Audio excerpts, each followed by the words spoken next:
Welcome back to another Essential Movie. Today we will be taking a look at a story called Henry's Crime. I didn't know it would happen like this. What? Henry, you're a bank robber. The story begins on a gloomy night, lonely stretch of New York, where we see a toll booth, where a man is doing his night shift as a toll collector. He is handsome, grim-faced, and staring around unemotionally. The road, lights, and vehicles around him appear to have little appeal to him. He's either doing his job or passing the time. Finally, the night have come to an end, and so does shift. He's walking home with the same ice-cold attitude. He's at home now. His wife is serving him breakfast, and they exchange greetings with the same frigid expression. His wife calls his name and asks, "Henry, do you still love me?" The answer is, "Of course I do." But Henry doesn't even change his expression. Their talk reveals that Debbie, Henry's wife, desires children, but Henry, while he loves children, is not interested in having their own. The doorbell rings and Debbie seems uninterested in who is ringing, because she has yet to receive an answer. Henry opens the doors and Eddie appears. It appears that Henry and Eddie were friends at times. There is another man with him, Joe, who is vomiting and lying on the ground. They managed to get him into the room.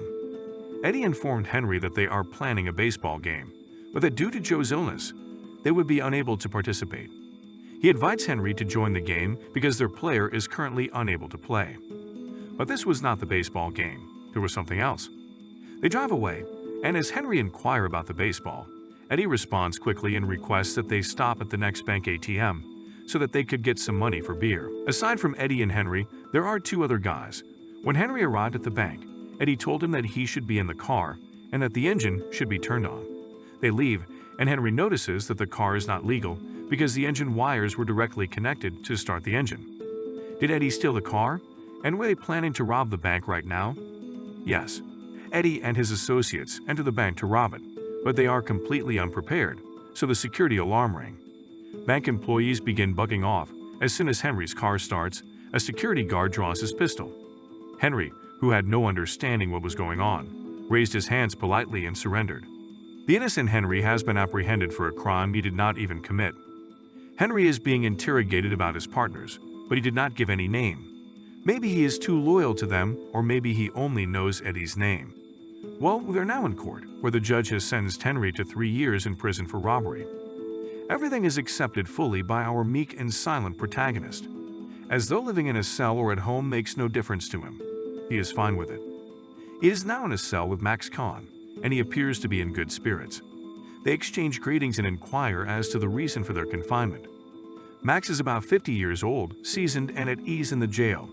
They both became friends, and Max informs him about jail rules and introduces him to other terrible prisoners on the first night at dinner. Max stated during conservation that the real crime is not committing to your dreams.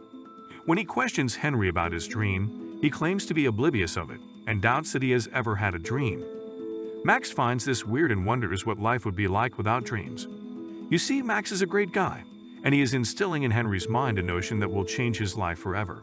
For a man to achieve his purpose, he must first have a dream. The film switches to a 6-month later scene. Debbie pays a visit to Henry in jail. They're still in the same frigid mood as the first day. Debbie is really here to inform Henry that she now wishes to marry Joe. Do you recall him? Yes, the guy who was vomiting in the beginning and carried out the robbery. Henry smiles as he congratulates her. Another year has passed. Henry appears to be accustomed in jail. Max is there with other prisoners doing their shaves and telling them stories, but Henry has grown his beard, possibly due to the grief that his wife is no longer with him. But we all know our Henry dude. He is not the type to take anything personally. Henry is going on parole now, but he is not looking excited. In their cell room, he bids farewell to Max and goes out. He looked to be uncertain about where he should go, so he heads to Debbie's former residence. Joe greets him and appears unconcerned about anything, treating Henry like a visitor. What? He's a visitor in the house where he formerly lived. Debbie was his wife, but as fate would have it, he is now a stranger. Debbie serves him beer while remaining calm. She is now pregnant, much to Henry's shock. Joe wanted to thank Henry for not giving his identity to the cops during the robbery. Henry explains, cynically, that he had no idea what his name was. Henry is now homeless and unemployed. Max had taught him philosophy: if you do the time, you might as well commit the crime. So he's now standing in front of the bank where he was once charged with a crime. A car strikes him on the hip. This scene introduces Julie Ivanova, a local actress well known for her Buffalo ads, and who is presently performing in the Cherry Orchard at the local theater.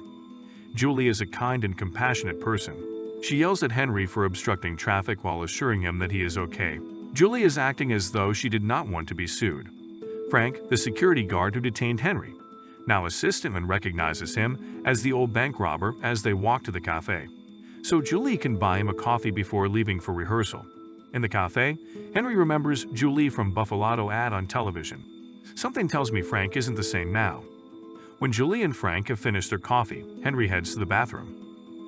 While urinating in the cafe toilet, Henry notices an old article posted on the wall that describes how, during Prohibition, a tunnel once connected the theater, where Julie and other performers are rehearsing a play, to the bank's vault.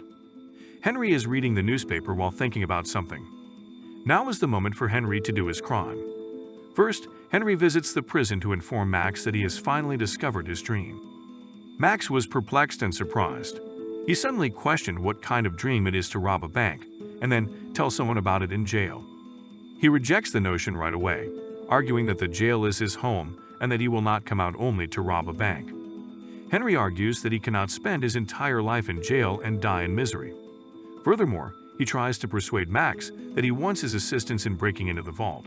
Henry's reasoning succeeds and two buddies wind up sharing a Buffalo flat. They go to the cafe where Henry saw the newsletter, and Max notices the map is 80 years old. Because the bank structure had changed, they had to go to the bank first and then to the theater for confirmation. In the bank, Max's con man abilities assist him in ascertaining that there is still a tunnel. Then they go to the theater, where Max pretends to be an old performer from 30 years ago. Henry introduced him to Julie, and with Julie's assistance, Max was able to tour the whole theater. He confided in a manager who was aware of the tunnel. The manager reports that the tunnel has been shut and that they now have the dressing room of one of their performers, Lopekin, there. Henry asks Julie in the performance auditorium for a date. Henry tells her his story, and they set a date for Chinese food to kick off their love relationship. They go out and have a great time. Our emotionless wooden boy is feeling sweet vibes with Julie. Looks good. Max decides they must enter the dressing rooms, so he offers his assistance. He also convinces one of the performers to leave the play so that Henry may participate. That's correct. Our wooden boy will now play an actor in the Cherry Orchard in order to break into the vault, and they manage to persuade the violent director, who spends the majority of the film lecturing Julie why she's a bad actor. I'm not sure what he's got against our adorable Julie. Max believes Henry is a natural actor, thus he is convinced that Lopakin will be no problem for Henry. And yes, Henry proves himself. Cutting the crap, Henry and Max are in. They shattered the wall of the dressing room where the tunnel is, but shit. Because the tunnel is filled with sand, they must now dig it out, which requires the assistance of a third person. So they go to Joe, who is drinking in a tavern. He is dissatisfied with his employment. Henry offers him assistance and a job. So the three begin digging. Max and Joe are constantly working in the tunnel, while Henry must also attend the rehearsal. The routine seems smooth until one night Frank interrupted them and told them that he was constantly observing them around the bank. They attempt to lie, but Frank informs them that he is aware of their objectives and wishes to be a part of it. Frank chooses to play insider and informs them that there will be a monthly currency exchange where the bank will have millions and millions of dollars, and that it is a one-time transaction because he is retiring. Frank's motivation for joining the theft is heartbreaking. The bank refused him a loan when his wife was dying, so they enlist him. But wait, the squad isn't finished yet. We still have one bad man remaining, Eddie. Joe, who was inebriated, brought him one night. He wants to be in yet refuses to dig. Max becomes enraged, but they must enroll him as well. During the practice, Julie became agitated and rushed to her room after Derek accused her of not performing the acting that appealed to her. Henry, our sweetheart, goes to offer his condolences. And it is then that he says that he is going to leave during the opening night of the Cherry Orchard show. Because Henry is now a significant character in the play's start is impossible without him. As a result, Julie became even more unhappy. She shouts at him and tells him to leave her alone. Henry intends to break into a bank vault during the play's opening night performance, which he will assist with in between acts and have no one notice. Eddie's contribution is to use welding equipment to enter the vault. I'm not sure how they intended to do it in any other case. Even though he's a shit, Eddie is the only one who is aware of how to enter a vault and use the necessary machinery. Finally, with Eddie's assistance, they have reached the vault. On the other side, Henry is acting in the show, but he stays informed between the intermissions. They place the cash in sacks and carry them into the Lopakins' room. Hey dude, Eddie in the room transforms into the old bullshit Eddie and threatens Max with a revolver while directing Joe to take the cash to the car. He intended to take the cash and keep it for himself. However, our con guy has now shown his strength by punching Eddie to the ground. The three put the cash in the car and drive off. Henry asks the driver to pull over so he may stop and think. He realizes how much he wants Julie, the woman he loves. He rushed back inside the theater, where Julie is performing in Cherry Orchard's final scene. Max storms in and confesses his eternal love. He requests that Julie meet him in Moscow. They have their final kiss, and it's over. Henry's crime is about feelings, and the link between feelings and self-realization. Henry lacked direction and led a wretched, unhappy marriage. But then he feels compelled to do his crime. Perhaps it is something that brings excitement.